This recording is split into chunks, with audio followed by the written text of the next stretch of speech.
Hi guys, welcome back to Raksha Ranjith YouTube channel. ಇವತ್ತಿನ recipe ಬಂದು ಅತಿರಾಸ ಅಥವಾ ಅತ್ರಾಸ.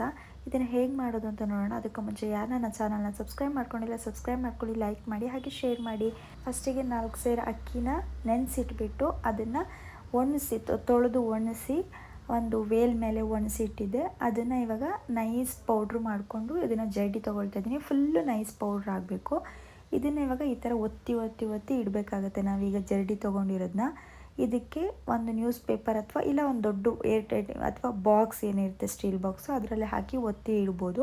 ನಾನು ನ್ಯೂಸ್ ಪೇಪರ್ನಲ್ಲೇ ಒತ್ತಿ ಇಡ್ತಾ ಇದ್ದೀನಿ. ಈ ಥರ ಫುಲ್ಲು ಕ್ಲೋಸ್ ಮಾಡಿ ಅದ್ರ ಮೇಲೆ ಒಂದು ಬಾರನ ಹೇರಿ ಇಡ್ತಾ ಇದ್ದೀನಿ.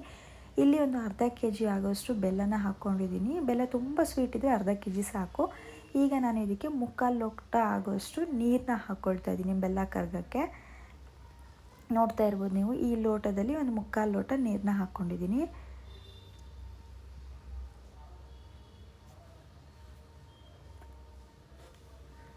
ಇದು ತಿನ್ನೋದಕ್ಕೆ ತುಂಬ ಟೇಸ್ಟಿಯಾಗಿರುತ್ತೆ. ಹಾಗೆ ಇದಕ್ಕೆ ನಾನಿವಾಗ ಬೆಲ್ಲ ಕರಗಕ್ಕೆ ನೀರು ಹಾಕ್ಕೊಂಡಲ್ಲ, ಅದ್ರ ಜೊತೆಗೇ ಒಂದು ಸ್ವಲ್ಪ ಚಿಟಿಕೆ ಉಪ್ಪನ್ನ ಹಾಕ್ಕೊಳ್ತಾ ಇದ್ದೀನಿ. ಉಪ್ಪು ಹಾಕೋದ್ರಿಂದ ಟೇಸ್ಟ್ ತುಂಬ ಚೆನ್ನಾಗಿ ಬರುತ್ತೆ ಅಂತ ಇದನ್ನೊಂದು ಸತಿ ಮಿಕ್ಸ್ ಮಾಡ್ಕೊಂಡ್ಬಿಟ್ಟು ನೋಡಿ, ಇದು ಕರಗ್ತಾ ಇದೆ.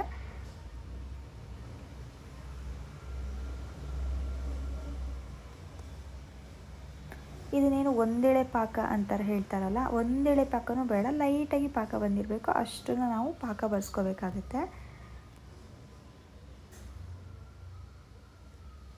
ನೋಡಿ, ಇದನ್ನು ನಾನೀಗ ಬೇರೆ ಪಾತ್ರೆಗೆ ಸೋಸಿಟ್ಕೊಳ್ತಾ ಇದ್ದೀನಿ.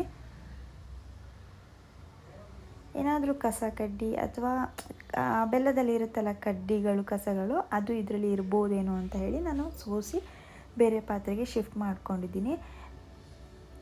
ಇದು ಇವಾಗ ಬೆಲ್ಲ ಕುದಿ ಬರ್ತಾ ಇದೆ. ಇದಕ್ಕೆ ನಾನು ಎಳ್ಳನ್ನು ಹಾಕ್ಕೊಳ್ತಾ ಇದ್ದೀನಿ. ಅದು ಬಿಳಿ ಎಳ್ಳು. ಇದನ್ನು ಹಾಕ್ಕೊಂಡು ಚೆನ್ನಾಗಿ ಮಿಕ್ಸ್ ಮಾಡ್ಕೋಬೇಕು. ಹಾಗೆ ಎಳ್ಳನ್ನು ಹಾಕಿ ಮಿಕ್ಸ್ ಮಾಡ್ಕೊಂಡು ಆದ್ರ ಮೇಲೆ ಕಾಯಿ ತುರಿನ ಹಾಕ್ಕೋಬೇಕಾಗತ್ತೆ. ಕಾಯಿ ತುರಿ ನಾನು ಇದರಲ್ಲಿ 1 ಕಪ್ನ ತೊಗೊಂಡಿದ್ದೀನಿ.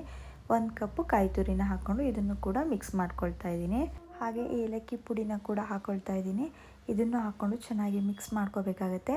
ಇವಾಗ ಇಷ್ಟನ್ನು ಮಿಕ್ಸ್ ಮಾಡ್ಕೊಂಡಾದ್ರ ಮೇಲೆ ಒಬ್ಬರು ಹೆಲ್ಪಿಗೆ ಜೊತೆಗೆ ಹಿಟ್ಟು ಹಾಕೋ ಟೈಮಲ್ಲಿ ಹೆಲ್ಪ್ ಮಾಡೋಕ್ಕಿದ್ರೆ ಒಳ್ಳೆಯದು. ಇದಕ್ಕೆ ನಾನಿವಾಗ ಒಂದೊಂದೇ ಬೌಲ್ನ ಹಾಕ್ಕೊಂಡು ತಿರ್ಸ್ಕೊಳ್ತಾ ಇದ್ದೀನಿ. ಒಬ್ಬರು ಹಾಕ್ತಾ ಇದ್ದರೆ ಇನ್ನೊಬ್ಬರು ತಿರ್ಸ್ಕೊಳ್ತಾ ಇದ್ದರೆ ಗಂಟುಗಳಾಗಲ್ಲ, ತುಂಬ ಈಸಿಯಾಗಿ ಹಿಟ್ಟನ್ನು ಅದ್ರ ಜೊತೆಗೆ ಮಿಕ್ಸ್ ಮಾಡ್ಕೋಬೋದು. ನೋಡಿ, ಹಾಕ್ಕೊಳ್ತಾ ಮಿಕ್ಸ್ ಮಾಡ್ಕೊಳ್ಬೇಕಾಗತ್ತೆ.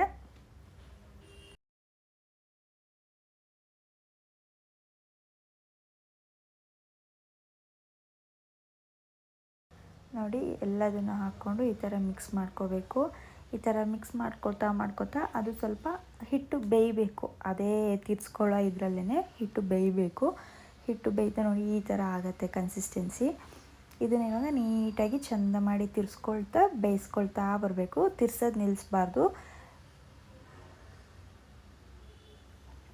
ಅದು ಹಿಟ್ಟು ಅಲ್ಲೇ ಬೇಯಬೇಕು. ಚೆನ್ನಾಗಿ ಬೇಯ್ದು ಅಂದರೆ ಉಬ್ಬಿ ಬರುತ್ತೆ ಸ್ವಲ್ಪ. ಅಲ್ಲಿವರೆಗೂ ಅದನ್ನು ತಿರ್ಸ್ಕೊಳ್ತಾ ಇರಬೇಕಾಗತ್ತೆ. ಕೈ ಬಿಡದೆ ತಿರ್ಸ್ಕೊಳ್ಳಿ ಇದನ್ನು.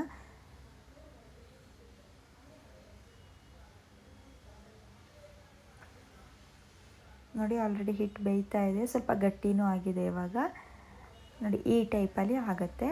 ಇದನ್ನು ಇವಾಗ ಒಂಚೂರು ನೀರಿಗೆ ಹಾಕಿ ನೋಡಿ, ತಣ್ಣೀರಿಗೇ ಹಾಕಿಬಿಟ್ಟು ಆ ಹಿಟ್ಟೇನಿದೆ ಅದನ್ನು ಹಾಕಿಬಿಟ್ಟು ನೋಡಬೇಕು. ಈ ಥರ ಹಾಕಿದಾಗ ಅದು ಸ್ವಲ್ಪ ಗಟ್ಟಿ ಅನಿಸ್ಬೇಕು ನಮಗೆ. ಅಂದರೆ ಏನು ಉಂಡೆ ಮಾಡಿ ಎಣ್ಣೆಗೆ ಬಿಟ್ಟರು ಅದು ಆಗುತ್ತೆ ಅನ್ನೋ ಥರ ಇರಬೇಕು. ಸೊ ಹಂಗಾಗಿ ಆವಾಗ ಅದನ್ನು ಆಫ್ ಮಾಡ್ಕೊಳ್ಳಿ. ಅದು ಆಫ್ ಮಾಡ್ಕೊಂಡು ಆದ್ರ ಮೇಲೆ ಇದ್ರ ಮೇಲೆ ಸ್ವಲ್ಪ ಎಣ್ಣೆನ ಹಾಕಬೇಕಾಗತ್ತೆ. ನೋಡಿ, ಈ ಥರ ಎಣ್ಣೆನ ಹಾಕಿ ಒಂದು ಸತಿ ಮಿಕ್ಸ್ ಮಾಡ್ಕೊಳ್ಳಿ. ನೋಡಿ, ಮಿಕ್ಸ್ ಮಾಡಿಕೊಂಡು ಇದನ್ನು ತಣ್ಣಗಾಗಿಬಿಡ್ಬೇಕು. ಫುಲ್ಲು ತಣ್ಣಗಾಗಬೇಕು. ಇದು ಬಿಸಿ ಎಲ್ಲ ಆರಬೇಕು. ಬಿಸಿ ಎಲ್ಲ ಆರಿದ್ರ ಮೇಲೆ ಎಣ್ಣೆನ ಬಿಸಿಗೆ ಇಟ್ಕೊಂಡಿದ್ದೀನಿ ನಾನು. ಇದನ್ನು ನೋಡಿ ಈ ಥರ ಆಗಿದೆ. ಇದನ್ನು ಉಂಡೆ ಮಾಡ್ಕೊಂಬಿಟ್ಟು ಅತ್ರಾಸದ ಆಕಾರಕ್ಕೆ ನೋಡಿ ಈ ಥರ ತಟ್ಕೊಂಡು ಈ ಥರ ತಟ್ಕೋಬೇಕು. ನಾನು ತಟ್ಕೊಂಡು ಒಂದು ಸತಿ ಎಲ್ಲದನ್ನೂ ಪ್ಲೇಟ್ ಮೇಲೆ ಇಟ್ಕೊತಾ ಇದ್ದೀನಿ, ಅಥವಾ ಬಾಳೆ ಎಲೆ ಏನಿರುತ್ತೆ ಅದ್ರ ಮೇಲೆ ಕೂಡ ಇಟ್ಕೋಬೋದು. ನೋಡಿ, ಇದನ್ನು ಈ ಥರ ಎಣ್ಣೆಗೆ ಬಿಡ್ತಾ ಬರಬೇಕು. ಬಿಟ್ಟರ ತಕ್ಷಣ ಈ ಥರ ಮೇಲಕ್ಕೆ ಬಂದರೆ ಆ ಥರ ಸಹ ತುಂಬ ಚೆನ್ನಾಗಿ ಬರುತ್ತೆ. ನೋಡಿ, ಇದು ಅತ್ರಾಸ ತುಂಬ ಚೆನ್ನಾಗಿ ಬಂದಿತ್ತು. ಟೇಸ್ಟ್ ಕೂಡ ತುಂಬ ಚೆನ್ನಾಗಿರುತ್ತೆ. ನೀವು ಮನೇಲಿ ಟ್ರೈ ಮಾಡಿ ನೋಡಿ, ಹೇಗಾಗಿತ್ತು ಅಂತ ನನಗೆ ಕಮೆಂಟ್ ಬಾಕ್ಸ್ನಲ್ಲಿ ತಿಳಿಸಿ.